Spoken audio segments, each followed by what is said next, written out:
Atos 17, versículo de número 16. Diz assim a palavra de Deus: E enquanto Paulo esperava em Atenas, ficou indignado ao ver a cidade tão entregue à idolatria, de modo que discutia na sinagoga com os judeus, e os gregos piedosos todos os dias chegavam na praça com os que ali chegavam. Ele discutia com alguns filósofos epicureus, estoicos, discutiam com ele, diziam: o que quer dizer esse tagarela? Parece que é um pregador de deuses estranhos, diziam, por causa que Paulo anunciava Jesus e a ressurreição. E tomando,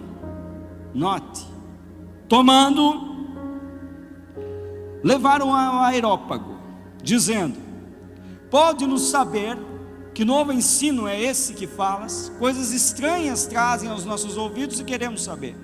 Ora, todos os atenienses e estrangeiros que lá moravam, de nenhuma coisa se ocupavam, senão dessa última novidade que Paulo estava falando. Estando Paulo no meio do Areópago, disse: homens atenienses, em tudo vejo que vocês são muito religiosos. Porque passando eu e vendo os vossos altares, achei um altar em que estava escrito: o Deus desconhecido. Este, pois, que vós adorais, sem conhecer, é precisamente o Deus que eu vos anuncio. O Deus que fez o mundo e tudo que nele há, sendo Senhor dos céus e da terra, não habita em templos feitos por mãos de homens, tampouco é servido por mãos de homens como que necessitando de alguma coisa, porque Ele mesmo é quem dá a todos a vida, a respiração e todas as coisas. Pode tomar seu assento. Vou pedir para vocês deixarem um pouco Atos 17 aqui. A gente vai caminhar por esse texto.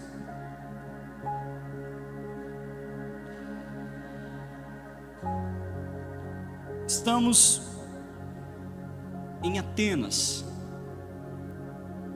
a capital do mundo grego, a capital intelectual do mundo grego, a cidade que tem a primeira universidade, a cidade dos grandes filósofos, Platão, Aristóteles, a cidade do conhecimento. Naquela cidade, você tem o maior templo da Grécia Antiga, que é o templo da deusa Atena. O templo da deusa Atena ficava numa colina, porque quando você entrava em Atenas, Atenas é uma região montanhosa, então você tem muitos montes e muitas colinas. Naqueles montes altos e aquelas colinas que eram tão grandes que você poderia construir muitas coisas em cima delas. Nessa colina em especial, que é uma colina mais alta daquela região, você tem como se fosse o Pedra Branca assim, e aí lá em cima você constrói o maior templo da Grécia Antiga, o Pártheon, o templo da deusa Atenas. Um monstro de um templo. Até hoje as pessoas vão lá visitar para ver as ruínas daquilo que foi o maior templo antigo. 2.136 mil metros quadrados. Você tem a dimensão do que é isso? Você tem 2.000 toneladas de mármore naquele templo. O irmão que trabalha com mármore, não é? 2.000 toneladas de mármore naquele templo. Você tem 46 colunas, maior do que esse palco que eu estou, erguidas para a construção daquele templo, em cima de uma colina. É um monstro de um templo. Na mesma colina que tem aquele templo, você tem um lugar ao lado do templo, como se fosse o Supremo Tribunal daquela região, o Areópago. Você tem o Supremo Tribunal lá, e o Supremo Tribunal deles, com os seus ministros, decidem naquele lugar o que pode ser pregado lá em Atenas e o que não pode ser pregado. É tipo controle de fake news. Isso aqui é fake news, não pode ficar em Atenas. Você tem o Areópago, e você tem pelas montanhas daquele lugar espalhado, não árvores como nós estamos acostumados a olhar para as montanhas e ver aquele verdinho bonito. Quando você entra em Atenas e você olha para aquelas montanhas que cercam a cidade, você vai ver mais de 30.000 santuários erguidos e altares erguidos em homenagem a mais de 30.000 deuses daquela região. Parece um cemitério aquelas montanhas. E é nesse contexto que entra nosso missionário Paulo. E quando ele entra em Atenas, ele olha para a colina, o Partenon, o maior templo da Grécia Antiga. Ele olha aquele templo, mas a Bíblia diz que ele olha também para esses deuses. E a Bíblia diz que quando ele olha para esses deuses e altares erguidos, o seu coração se comoveu com a idolatria daquele povo. Por isso, a primeira marca de um coração missionário é a capacidade de perceber as consequências do pecado aonde ele está e sentir compaixão por aquelas pessoas. Se Deus chamou, precisa haver no seu coração uma chama que, quando olha as consequências do pecado na vida de uma pessoa, você é chamado para aquilo. É impossível você não se compadecer. É impossível o seu coração não ir junto quando você olha para o sofrimento de alguém carente de Deus e com necessidades que precisam ser alcançadas por Deus. Eu não consigo entender como que nós nos descolamos tanto do reino de Deus. Nós somos incapazes de nos sensibilizar com as notícias que nós ouvimos. As notícias trágicas que ouvimos se tornou comum aos nossos ouvidos. E eu não consigo entender como que nós cristãos não conseguimos ouvir o chamado de uma criança que é desprotegida, de uma criança que é abusada, e que nós não temos a coragem de fazer uma denúncia, porque nós estamos preocupados só com as coisas espirituais. Ah, não, isso aí é coisa do mundo, é coisa do pecado. Não, queridão. Nós agimos no mundo para dizer para o mundo denúncias: isso é pecado, isso é pecado, isso é pecado. Criança abusada, pecado. Tem que ter lei para proteger a criança. Quem faz a lei é você, é o teu vereador. Você tem que ser um agente de transformação, um agente ativo do reino de Deus no mundo. Essa pessoa que sofre aí do teu lado, responsabilidade tua. essa mulher que é abusada semanalmente, que você sabe e não faz nada, responsabilidade tua, Deus vai cobrar de você naquele grande dia. Por isso que quem tem um coração missionário consegue colocar o coração do lado daqueles que estão sofrendo. Por isso que é maravilhoso ouvir dos milagres que Deus faz na nossa vida, mas Deus faz o milagre para que a expansão do reino de Deus chegue no mundo, nos lugares onde nós estamos. Avivamento que Deus está nos dando aqui em Palhoça, na nossa comunidade, é para isso, é para o nosso coração arder por missões e pelo chamado que Deus tem. O apóstolo Paulo entra nessa cidade, o império, todos os jovens queriam ir estudar em Atenas, todo mundo que morava em Roma queria ir estudar em Atenas. O nosso missionário entra em cena, e quando Paulo entra em cena, ele olha para essas coisas, e a Bíblia diz que Paulo tem um desejo, uma compaixão por aquela idolatria, por aquelas pessoas que são idólatras, e ao mesmo tempo, quando ele se move com coragem,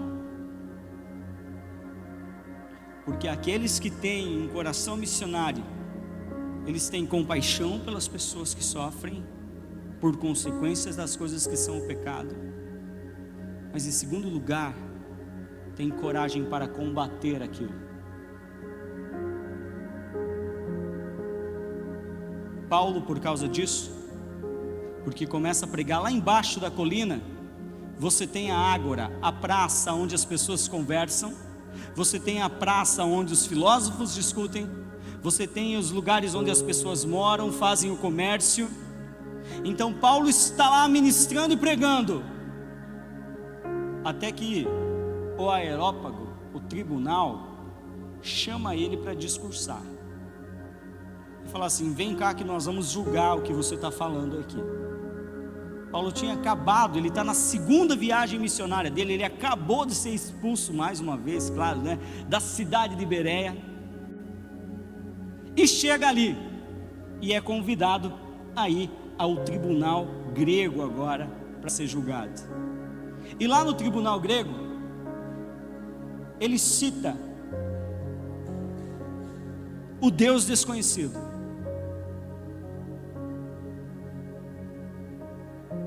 E ele tem a coragem de confrontar, através da própria idolatria daquelas pessoas, e de comunicar o Evangelho com uma clareza impressionante. Quando ele chega lá, ele conhece não só a tradição judaica, mas é impressionante como ele conhece também a condição da história e dos poemas gregos, porque é isso que ele cita aqui.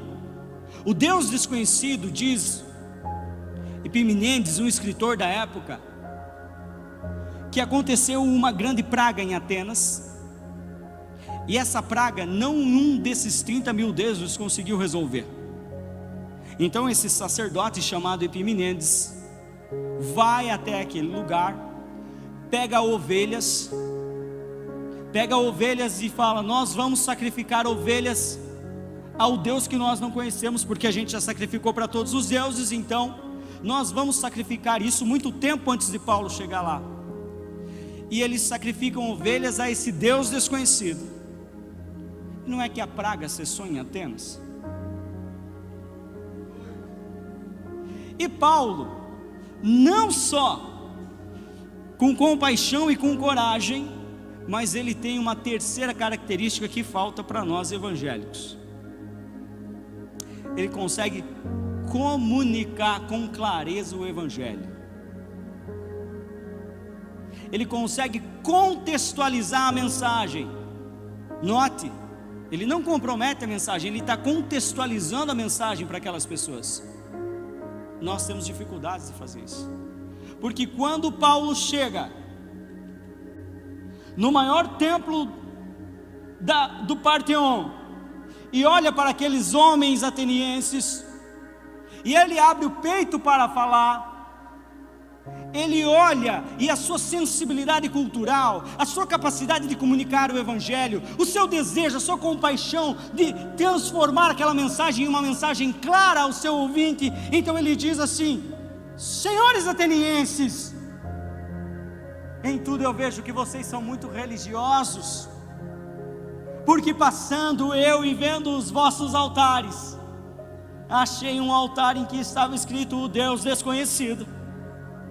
Esse Deus que vocês já adoram sem conhecer, é precisamente o Deus que eu quero anunciar aqui para vocês hoje.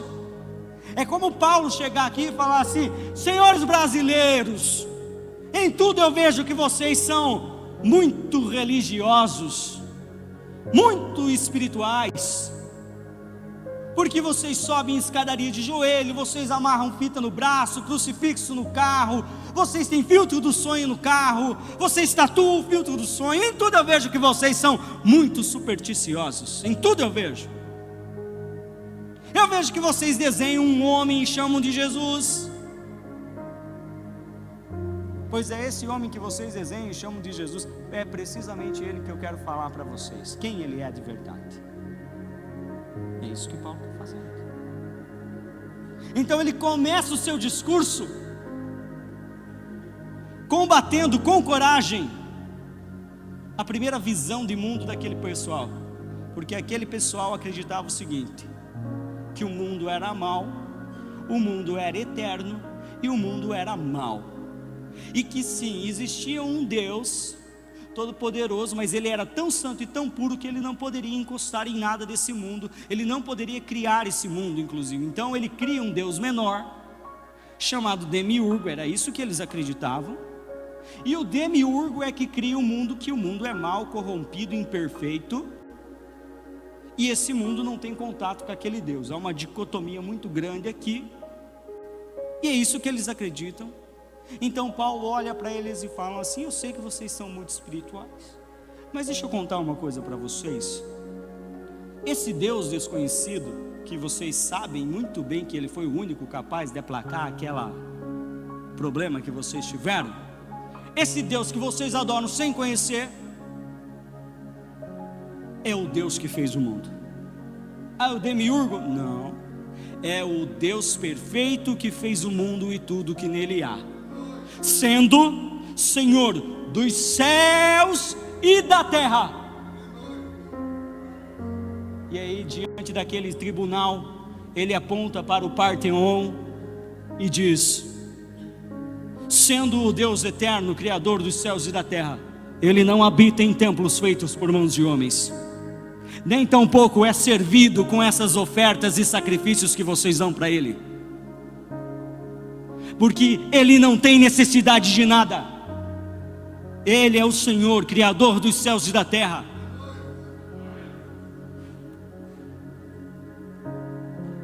Ele mesmo é quem dá a todos a vida, a respiração e todas as coisas.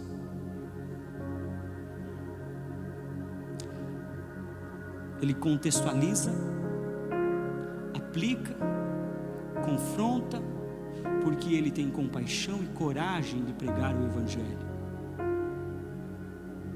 e comunica o Evangelho de uma forma que as pessoas possam ouvir.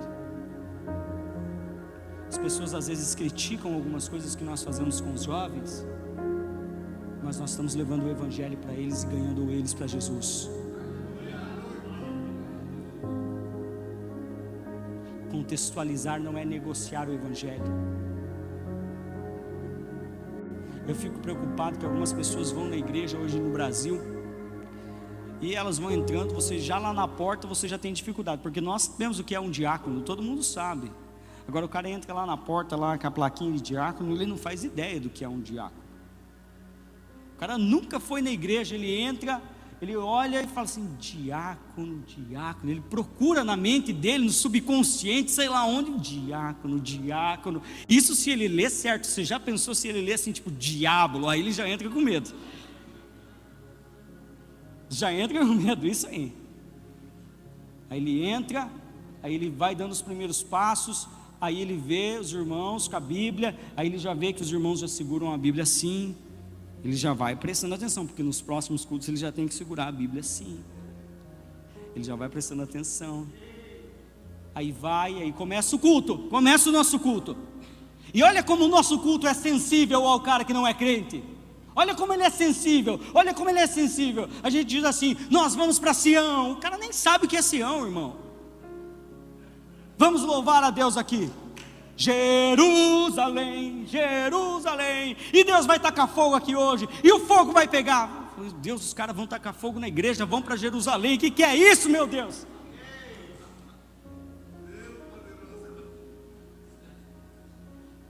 O pior é se ele senta do lado daquela irmã que é do reteté.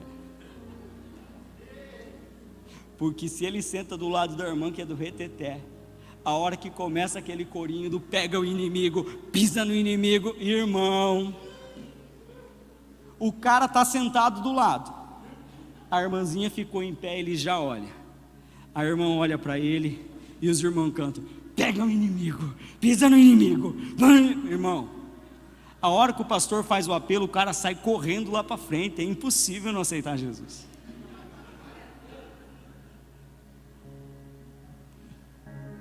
Se Deus tem um chamado missionário na tua vida, querido, você vai ter que começar a andar mais sensível às pessoas que estão do seu lado. Você tem que perder o medo de confrontar com o evangelho. E você precisa melhorar a tua comunicação com o evangelho. Ah, pastor, eu não sei evangelizar. Não é desculpa mais. Ah, eu tenho 1 ano de crente. Não é desculpa mais.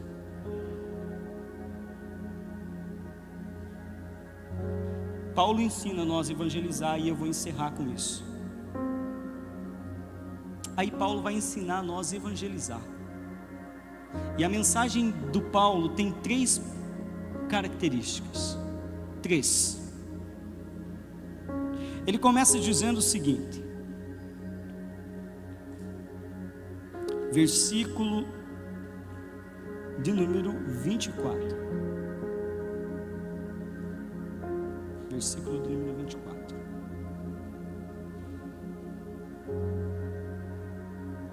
Você quer evangelizar? Começa assim, ó. O Deus que fez o mundo e tudo que nele há, sendo o Senhor do céu e da terra, não habita em templos feitos por mãos de homem. Primeiro ponto da mensagem de Paulo: Deus criou. Deus criou. Você acha que isso não é importante? Falar isso para o meu filho, que todo dia lá na escola tentam tirar isso dele. Você sabe o que é criacionismo? Você sabe o que é evolucionismo? Você sabe definir esses termos? Teu filho tem que saber.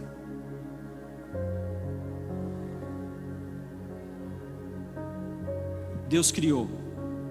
E quando nós tiramos Deus da jogada, negamos isso, nós criamos um problema sem dimensões para o homem.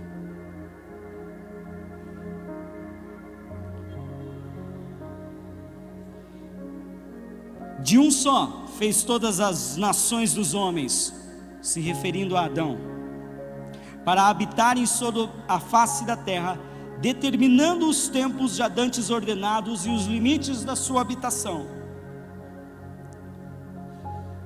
Deus fez isso para que o buscassem e talvez procurando-o pudessem achar, ainda que não está longe de cada um de nós, porque nele vivemos, nos movemos, existimos. Como alguns dos vossos poetas disseram, somos também a sua geração. De um só homem, Adão, ele fez toda a raça humana. Então, criação, Adão, queda, porque ele fala da ignorância deles acerca de Deus, da separação acerca de Deus, e fala que Deus não está longe de cada um de nós, porque nós nos afastamos dele. Criação, queda.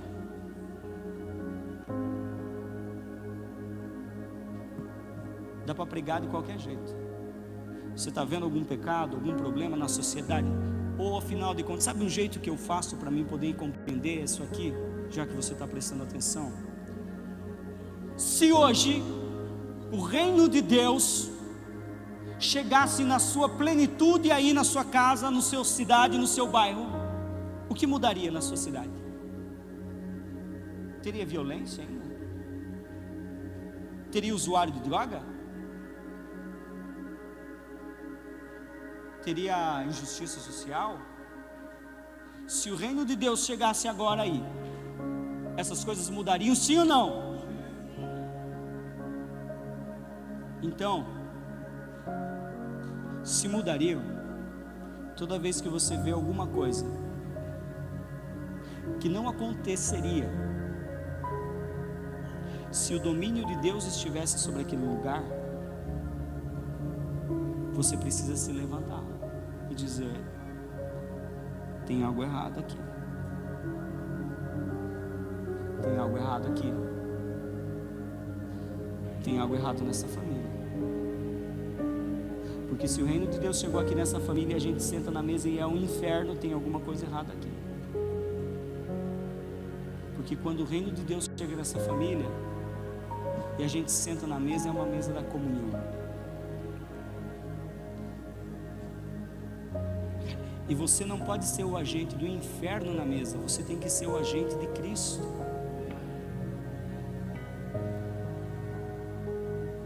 Você chega naquela sociedade, no prefeito da sua cidade, e diz para ele: prefeito, você sabe que essa cidade aqui não é tua, né?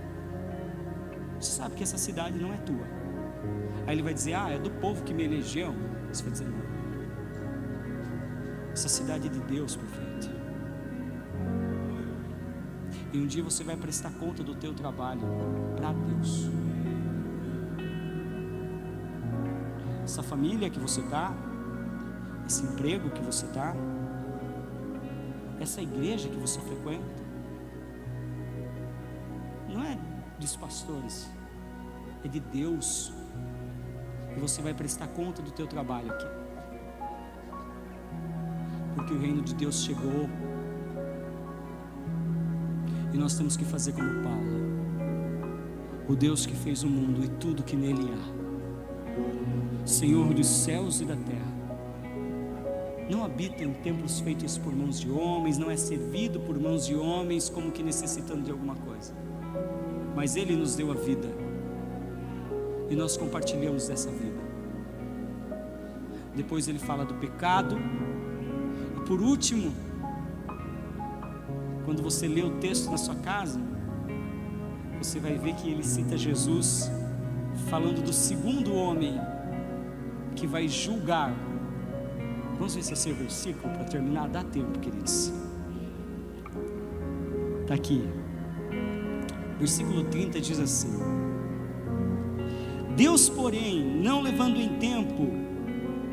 em conta os tempos da ignorância, manda agora que todos os homens em todos os lugares se arrependam, porque determinou um dia em que com justiça há de julgar o mundo, por meio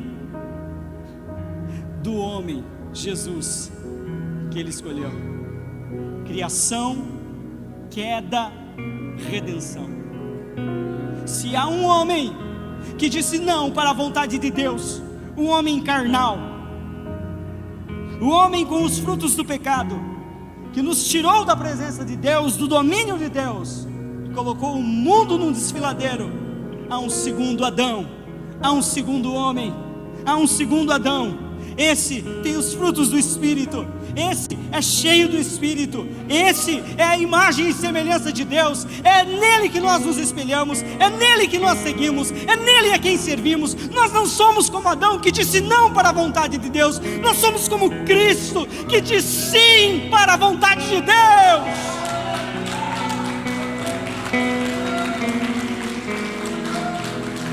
Se coloque de pé. E enquanto dizemos sim para a vontade de Deus, Enquanto dizemos sim para a vontade de Deus, precisamos olhar para as consequências do pecado à nossa volta, como Paulo olhou para aqueles deuses em Atenas. Sentir compaixão por aqueles que estão do nosso lado morrendo, porque, queridão, o único jeito de servir a Deus é servindo as pessoas. Deus não precisa de nada, tampouco precisa ser servido por mãos de homens.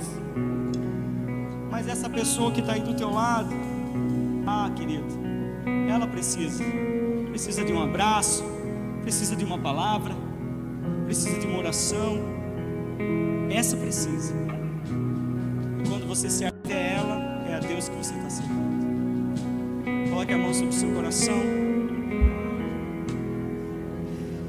Peça a Deus que, independente do tempo que você tem de cristão, que a chama missionária queime sobre a sua vida. Olhe para os problemas que Deus trouxe para você enquanto eu ministrava, para os problemas que você olha na sociedade, nas famílias, nas pessoas que estão perto de você, e diga para Deus: eis-me aqui, Senhor, envia-me a mim, perdoa as minhas falhas, por não deixar a tua obra missionária queimar do meu coração, perdoa os meus pecados, me liberta, me enche do teu Espírito nessa noite e me envia. Eis-me aqui, Senhor, para servir ao teu reino, para servir a tua igreja, para servir aos teus desígnios, aos teus propósitos, em nome de Jesus. Não saia daqui nessa noite sem fazer essa oração. Não saia daqui sem orar. Deixa eu orar por você. Nosso Deus e nosso Pai,